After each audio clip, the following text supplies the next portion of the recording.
Bonjour, bonjour. Bienvenue pour la suite de mes mémoires.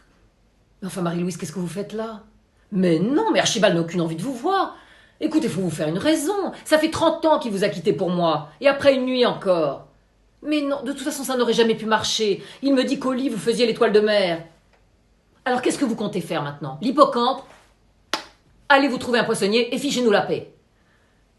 Bien. Poursuivons.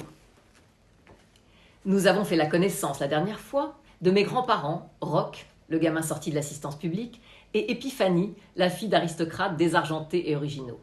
Leur coup de foudre fut aussi brutal que leur rencontre lorsqu'Épiphanie, sortant en larmes de sa dernière répétition avec Offenbach, percuta Roch qui cherchait à découvrir le visage qui se cachait derrière cette voix enchanteresse. Dès l'instant où leurs yeux se croisèrent, ils surent que leurs existences seraient liées à jamais. Ils n'envisagèrent pas une seconde autre chose qu'un mariage immédiat.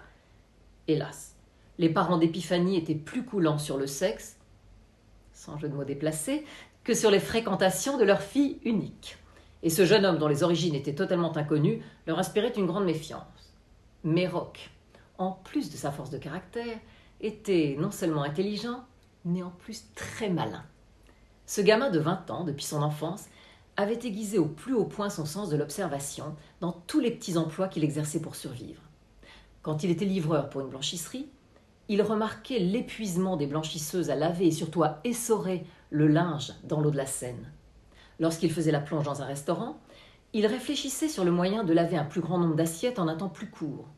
Et lorsqu'il travaillait sur un chantier naval pour la réparation d'un paquebot, il se prenait à rêver d'engins volants allant plus vite que tout ce que l'homme avait pu connaître. Bref, vous l'aurez compris, mon grand-père était un inventeur dans l'âme.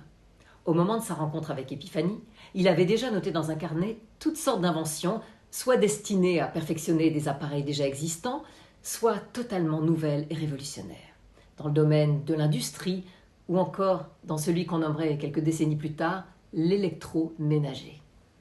Mais ce petit carnet rempli de merveilles n'était connu que de lui seul, et il avait donc les poches vides et un avenir assez misérable à offrir à sa bien-aimée et à ses parents soupçonneux. Toutefois, vous vous en rendrez compte, les femmes de la famille ont du ressort, et Épiphanie, fine mouche elle aussi, mit toute l'énergie qu'elle ne consacrait désormais plus à ses vocalises, à faire enregistrer puis breveter les inventions de celui qu'elle voulait par-dessus tout comme mari. En attendant d'éventuelles petites retombées de ses brevets, mes arrière-grands-parents finirent par céder au chantage de leur fille et autorisèrent le mariage des tourtereaux.